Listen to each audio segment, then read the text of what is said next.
land about 500 feet at close to 11:30, 11 o'clock here. Nice day, and the first thing we'll do is take a peek over at Speiden. And Gerry, tell us a little bit about your recollection of the history of Speiden. Okay, well, I was on Speiden from the time I can really remember because my uncle bought the sheep from the Chevaliers up there. Usually was a couple hundred heads of ewes, and we would go over and buy the lambs each year. And of course, in those days, Speiden didn't have a airstrip. We picked up the lambs right here on the channel, this channel side. Early in, well, after the war, the Sulaks bought it, and he was a pilot. He had an avion, I believe. And anyway, he put the first field in there. Well, the only field. That's the field, 536, let's put out there, of course. And that's the, when we roll out of our turn, we'll see the building he built. He was a Boeing engineer, claimed to have had the patent for the ejection seat. Yeah. Which I had heard financed by Speiden. Well, he seemed to have plenty of money. He had two beautiful daughters. That was attractive to us young guys in Friday Harbor to so when the Sulaks showed up. When I roll out to the right now, we can see the building where it was. Little breakwater, I think, was made. And they did have a little sawmill down in the, and they did do logging on the north side of Speiden because there was a lot of good trees down there. Now we're starting to pick up the runway, and the runway, it runs along the spine here, and it's roughly at around 1 o'clock on off the nose of the aircraft. I don't know if you can see that there. Stuart Island traffic, red and white Cessna is crossing the north end. This runway had a big rock in the middle, and when they built it, they didn't have the type of equipment over here to get that leveled out.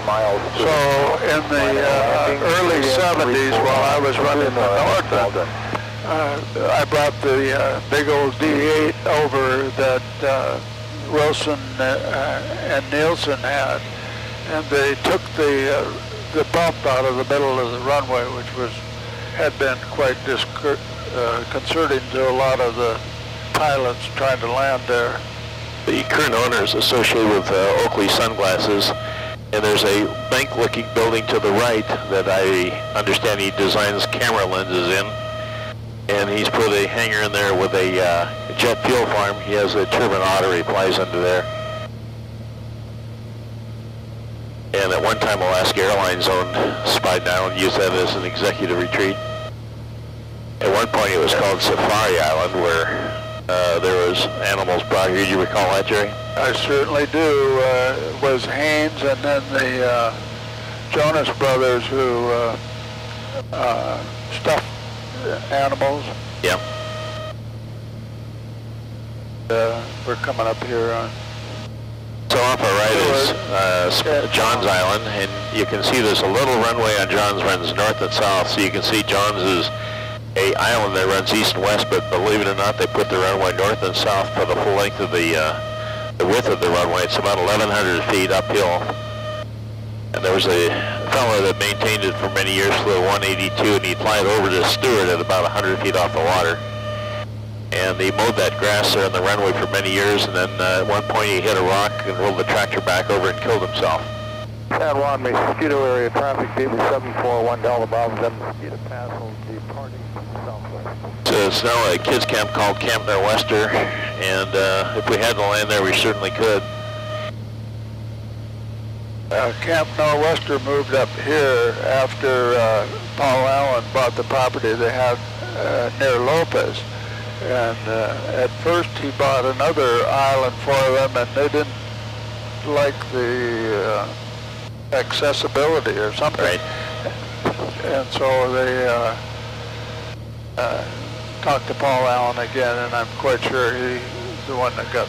If you look over here, you see these, what you might consider sheep jaws. In fact, that's what is Nell, the owner of the property, carved, and I'll turn around, we'll fly right over, and you'll see the word N-E-L-L. She carved it with a bulldozer many years ago, and that created the ponds for the sheep. And she was a sheep rancher on the island for many, many years. Back when I was a kid, we would come up and buy her sheep. We'd put the scow right into the shore on the very end of John's Island, up where the channel is between there and Stuart, and drive the lambs on board the scow, the ones that we were going to... So we're now lining up a Stuart East, which is, who was the fellow that put that in, John? John Shesby was a retired Western, and then Western sold to one of the big airlines. Anyway, I think John spent most of his time as a pilot for Western. And when he retired, he came up here. He lived in Friday Harbor, but he developed this point of Stuart Island and the Stuart Island Air Park. Put in the field. And this is Prevost Harbor on the right here, and this is one of the islands that has a state park right in the middle between Prevost Harbor and, we'll see on the way back, Reed Harbor on the other side. On the left is these two tips here called Tip Top, owned by the family of George Gund. And you can start to see Stuart West, and that's a dog leg. You can see there's a dog leg right, so you line up with the Erickson property, and then you, it's a one-way in, and as I mentioned in the setup, that a lot of people have crashed in this particular airport. It's just not a good place to go. Right at the north end of Stuart Island, we have the lighthouse, and my cousin, my cousin's mother was raised up there, and then her sister married Uncle Lyle, was Jeanette King. The big attraction for the boats here in Reed Harbor is the fact that the state has a lot of buoys in there, and then also has a dock so that you can go up onto the shore on this little strip between the airstrip down there and the main part of my Stuart understanding, Island. when they got the lumber for the lime kilns at Roach, a lot of it came out of Stuart Island, Reed Harbor? Well, I'm pretty sure there was lumber everywhere. All of these islands were really good places for the timber to grow. My grandpa was the caretaker on Crane Island for the lumber company, and he lived in a house over there when I was like 5 and 6 years old, and when my mom was a teenager. We had to row across Pole Pass and catch the bus all the way to East Sound to go to school. That's why she lived with the Sutherlands over in San Juan Island, so she wouldn't have to do that, and that's where she met my dad. And we're coming back toward Speiden again. You recall there was a homesteader on that island next to Speiden? Yes, Burns, the lady that wrote The Egg and I, yeah. And that was written in, I'd say, the early 40s, and they lived on that island, and I think they had a son born there. We're going over Speiden Channel that separates Speiden and San Juan Island. You run the Nordland across there a lot of times, did you? I sure did. I covered this whole area for 4 years in the Nordland and landed on a lot of these beaches. The Nordland had that bow that dropped down so we could load and unload. Usually it was construction equipment. So, for those not familiar with the Nordland, why don't you describe what it was and, Well, and what the mission was? The Nordland was a ferry that was built to run across the Indian Island down near Port Townsend. It was actually built on the beach at Hadlock, and was built in 1929. The year I was born. And so, of course, it was wood.